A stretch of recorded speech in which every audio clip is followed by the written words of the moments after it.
Bienvenidos a Brújula Histórica, un podcast del Archivo General Municipal en el que dialogamos de historia local, nacional e internacional. El día de hoy vamos a cambiar un poco de tema de los que hemos venido tratando en los episodios anteriores. Hoy vamos a hablar sobre, en materia de archivo. Y para hablar sobre archivo tenemos como invitado a Luis Cario Mendoza, quien es licenciado en Estudios Latinoamericanos y maestrante en Historia en la UAM Iztapalapa. Además es coordinador de Conservación y Digitalización en el Archivo Histórico de la Ciudad de México. Bienvenido, Luis. Gracias, muchas gracias. Bien, el tema como tal que vamos a abordar el día de hoy, pues se llama Los retos en la formación de nuevos archivistas y la información frente al abandono institucional y el desconocimiento social. Para empezar, me gustaría, Luis, que nos mencionaras cuál es el antecedente histórico del origen de los archivos en México. Sí, mira, pues muchas gracias por la invitación. La investigación que he estado realizando se enfoca justo en tener una perspectiva sobre la historia de los archivos para poder comprender cuál es la historia de la archivística en México, ¿no? La fundación del Archivo General y Público de la Nación, en el caso de México, data de 1823. Esto se enmarca en la creación de los archivos nacionales como efecto de la caída del antiguo régimen, que es marcado por la Revolución Francesa de 1789. El primer archivo nacional que se crea pues, sería el de 1790 francés, y de ahí se genera un efecto en cadena en el que la caída de los antiguos estamentos administrativos y políticos que venían de las monarquías y del antiguo régimen pasan en la custodia de la documentación a los nuevos estados de corte liberal. En el caso mexicano, a diferencia del europeo, hay dos determinantes extras, que es no solo la caída del antiguo régimen monárquico, en particular en este caso, en el nuestro virreinal, sino también el proceso no solo de modernización del Estado, sino de descolonización, cosa que no van a vivir, por ejemplo, la propia Francia. Es decir, ellos no se descolonizan de ellos como poder imperial, sino que más bien ellos fundan un nuevo Estado que rompe con la lógica monárquica. En este contexto, los archivos pasan de ser documentos vivos, como todos los conocemos, que son parte de un trámite, que son parte de alguna acción humana dentro de una organización colectiva, institucional, familiar, etcétera, a ser parte ahora de un documento histórico. Entonces ya tienen un valor cultural, tienen un valor histórico, pero ya no tienen una función administrativa. El caso mexicano y en general en América va a ser distinto porque muchos de estos documentos de corte virreinal aún tienen una determinada vigencia. Entonces ahí es donde vamos a empezar a observar diferencias entre el caso mexicano y los casos europeos. Entonces cuando nosotros vemos la fundación de otros grandes archivos nacionales en Europa, estos son muy posteriores a la Revolución Francesa. El de Bucarest me parece que empieza en los 30, los belgas me parece también, y por ejemplo el caso del histórico español, del Estado español, es hasta los 60 del siglo XIX. Entonces en este sentido el Archivo General y Público de la Nación es muy nuevo. ¿Cuál es la otra característica novedosa? Que nace con un carácter público, justo su nombre lo dice, el Archivo General y Público de la Nación. Entonces estamos hablando de ya más de 200 años de historia de tener un archivo que concentra la documentación virreinal en ese momento, pero también la naciente República Independiente. Entonces, esto es importante saberlo porque si nosotros queremos entender cuál es la historia de los profesionales de la información que somos los archivistas, las y los archivistas, tenemos que entender cuál es la historia de los archivos, ¿no? Y aquí es donde empiezan las particularidades del caso mexicano. Excelente. En ese entonces estamos hablando, hay una etapa, ¿no? de formación ya de manera profesional de los archivistas, ¿no? Antes de que surja esta profesionalización en la materia archivística, ¿cómo se guardaban estos documentos? ¿Hay manera de saberlo? Sí. Pues, la archivística en México es heredera de la archivística española. Entonces, los españoles que arriban a México y desarrollan su poder colonial, mucho lo hacen a través del poder que implica el archivo. Desde el momento uno en el que Hernán Cortés arriba a las costas americanas, pues empieza a fundar una tradición archivística, que son, por ejemplo, las actas de cabildo. Entonces, las actas del cabildo y la figura del ayuntamiento como estamento de gobierno son justo lo que nosotros heredamos de la lógica político-administrativa española. En ese sentido, la documentación que nosotros tenemos responde a esa tradición y es donde están los escribanos, lo que serían los futuros notarios, etcétera, etcétera, ¿no? Para el caso de México, ya cuando es la República Independiente y su fundación por Lucas Alamán en 1823, quienes van a ser los responsables en las primeras décadas van a ser la Oficina de Guerra y Marina. Okay. Esto porque los documentos que están ahí son potestades del carácter político independiente de la nueva nación y vinculados a lo que había la consecución del virreinato, va a quedar en poder de los archivistas militares. Entonces los primeros que van a defender esa documentación, que la van a procurar, que la van a organizar, justo son militares. Entonces, ¿cuándo podemos hablar ya que en México empiezan a aparecer estas escuelas que van a formar a los futuros archivistas? Estas ya datarían del siglo XX, por ejemplo. En eso, al contrario de la fundación del archivo, en México ahora luego hay un fenómeno contrario, que es lo tardío que empiezan a aparecer las escuelas profesionales de archivistas, ¿no? Como tal, porque antes se ocupaban en un primer momento los militares, pero después va a ser el oficio de cronistas, el oficio de escribanos, de estudiantes de derecho, o sea, digamos, estudios liberales, ¿no? Y no es sino hasta los años 40 del siglo XX que surge la Escuela Nacional de Bibliotecarios y Archivistas, que se va a convertir después en la Escuela Nacional de Biblioteconomía y Archivonomía, que hoy depende de la SEP y del Instituto Politécnico Nacional. Sería la escuela más antigua de formación profesional de archivistas y que existe de manera ininterrumpida hasta nuestros días, ¿no?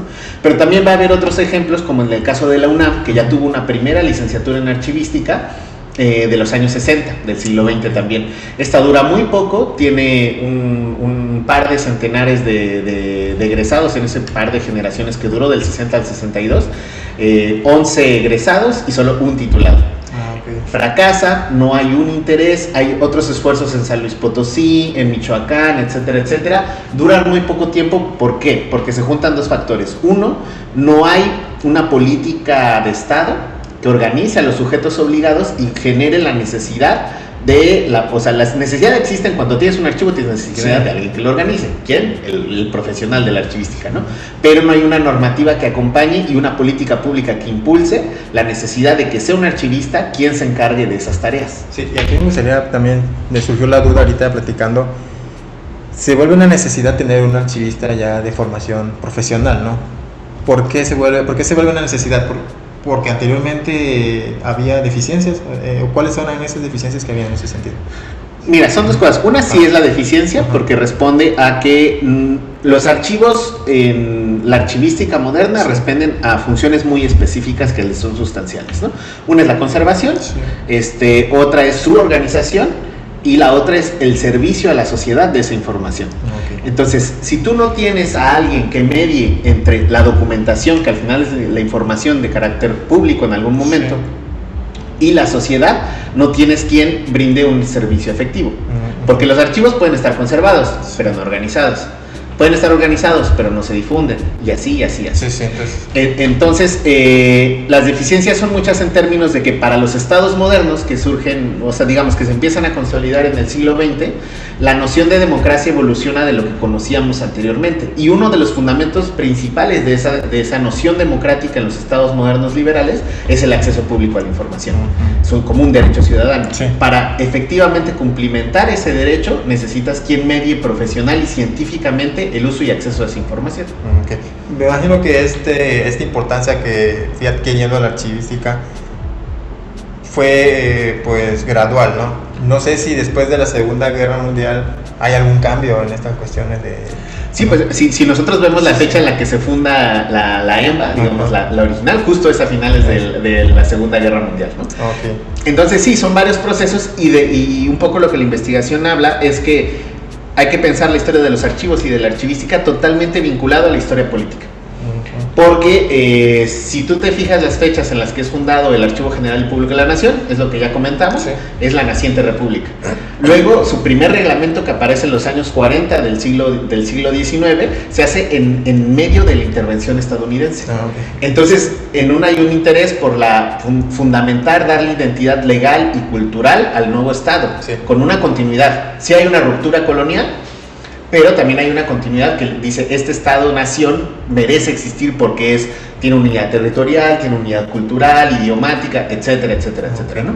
Y el Archivo General de la Nación juega un papel importante en la cuestión de la formación del archivista de manera profesional. Claro, sí, porque digamos que requería justo el involucramiento de estos sectores. ¿Quiénes lo hacen? Los militares, después lo van a hacer historiadores. ¿Cuál es o sea, nada en contra de nuestros colegas, que también yo me estoy formando en ese sentido, pero es una perspectiva diferente, porque analizas el documento con base a intereses de investigación. Sí. Entonces, lo que hay que hacer en ese sentido, el archivista tiene que procurar la mayor neutralidad posible, que ya sabemos quienes estudiamos ciencias sociales que eso es una impronta, pero es perfectible y no para nada es posible, ¿no? Al mismo tiempo. Así es. Pero hacer consciente de la neutralidad del acceso a la información permite organizarlo con base en los dos principios fundamentales de la archivística moderna, el principio de procedencia y de orden original.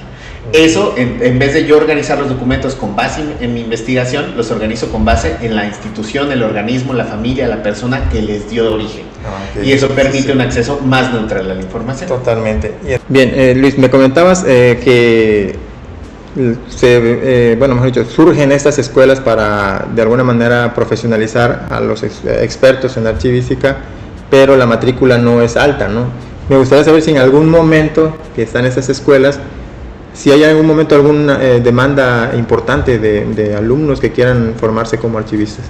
Yo creo que ahí hay como tres factores que influyen mucho, o más bien que nos pueden demostrar cómo ha sido la evolución de esto, ¿no? Pensando evolución no como una cosa lineal, sino como un desarrollo complicado, ¿no? Una es que el contar con una escuela, digamos, relativamente muy longeva, que es la EMBA, nos habla de que sí hay al menos un interés permanente, ¿no? O sea, hay un público cautivo que durante décadas se ha mantenido y con el interés de profesionalizarse en esto. ¿Cuál es el problema? Que no en todos los momentos de la historia moderna de nuestro país, de la historia contemporánea más bien de nuestro país, ha habido igual impulso en el ámbito social como administrativo y político a los archivos, ¿no? Entonces, uno estudia una carrera universitaria por una cosa, por interés y amor a la disciplina, a la ciencia que se trata en particular, al área de conocimiento, pero también porque está buscando de qué va a vivir, ¿no? Finalmente, o sea, dónde va a ejercer profesionalmente, cuál va a ser su vida laboral futura, ¿no? Es correcto. En la medida en que no haya una oferta laboral en el ámbito, pues difícilmente a alguien le va a llamar la atención, ¿no? Por el otro lado es el desconocimiento que se tiene socialmente de qué son los archivos y qué se hace en ellos, ¿no? O sea, si yo no sé qué es un archivo y tengo la idea de que es una bodega con papeles viejos, donde yo puedo básicamente pseudo tirar mi basura, difícilmente sabré que hay un profesional que media entre eso y el conocimiento que puede ofrecer a la sociedad, ¿no? Te comentaba que en los 60 se funda un intento de la UNAM, otros a nivel estatal, te decía San Luis, Michoacán, etcétera, etcétera, pero no va aparejado con una política pública que reorganice en términos de lo que produce la administración pública los archivos, ¿no? Entonces ahí es donde la demanda baja grandemente, y porque no ven quienes están estudiando eso un futuro, ¿no? Un futuro en el área. En el siglo XXI pasa otra cosa diferente.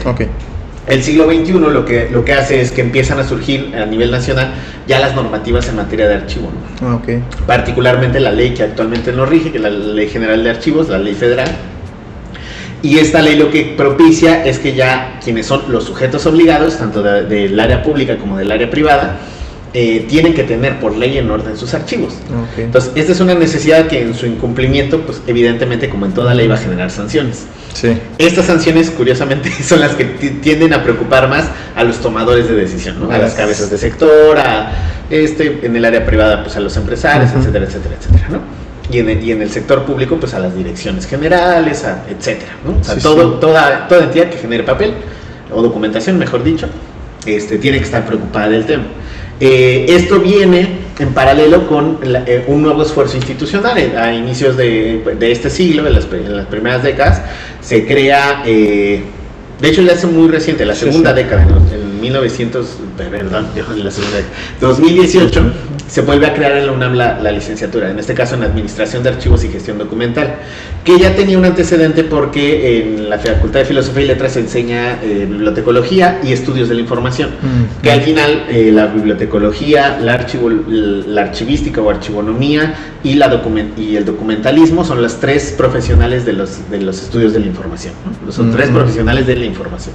Entonces, esto es un nuevo momento en el que viene de la mano con la creación de marcos normativos que van a generar o deberían generar un boom de necesidad del profesionista.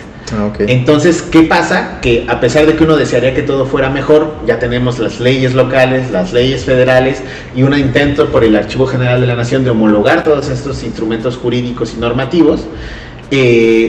Pero, por ejemplo, este año la UNAM cerró en su oferta escolarizada esta licenciatura. Okay. ¿Por qué? Porque hace unos años hubo 0 aspirantes. Entonces hay dos cosas, ¿no? Por un lado, a la sociedad y en particular a los jóvenes no les está interesando la disciplina, no les llama la atención.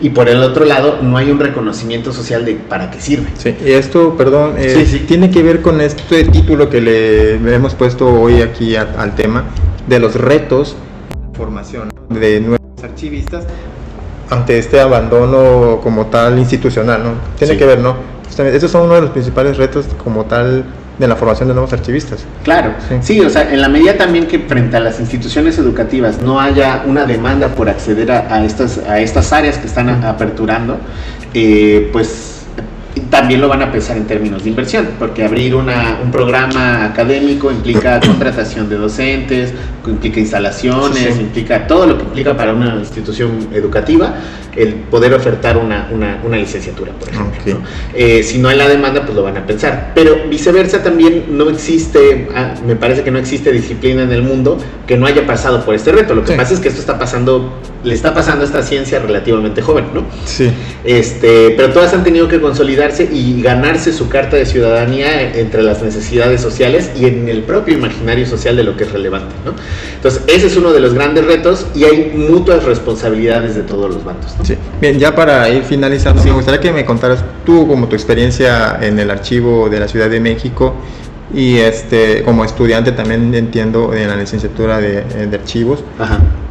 Que le contaras a alguien que esté interesado tal vez en estudiar algo relacionado con archivos, si hay campo laboral allá afuera o cuál es el panorama que se encontraría alguien que decida pues estudiar esta licenciatura. Claro. Pues bueno, justo como lo comenta, yo estoy estudiando mi segunda carrera en la licenciatura en Administración de Archivos y Gestión Documental en la modalidad abierta y a distancia, la ENES Morelia, que es de la UNAM. Sí.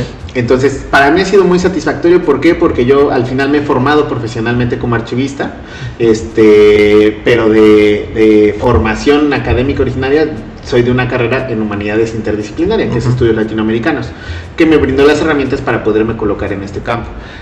Cuando llego ahí me encuentro que, al contrario de lo que pasó en el escolarizado, la demanda es grandísima para los sistemas de abiertos y a distancia. ¿Por qué? Porque quienes estamos entrando a estudiar ahí, en un 80-90% somos gente que ya estamos trabajando en archivos, que tenemos otras formaciones, que tenemos ya una carrera o algunos posgrados, etcétera, etcétera, y les interesa. Y estamos ahí por un gran amor que nos surgió a los archivos, ya trabajando en los archivos. Entonces, para jóvenes que estén interesados, se les llama la atención o curiosidad esta disciplina que es la archivística, o en general las ciencias de la información, yo les diría que es bellísima, ¿no? O sea, yo sé que es algo que puede parecer muy, muy ñoño, porque es muy ñoño querer estudiar archivística, igual hasta para gente que tenemos así delirios de control, porque es una cosa de tener muy claro el control que hay que tener sobre las cosas, pero es una carrera muy enriquecedora. ¿Cuál es el futuro en lo inmediato? La normativa y su aplicación va a generar una demanda. Eso es un hecho. Totalmente. Eso es un hecho, ¿no? Pero ese terreno se tiene que ganar.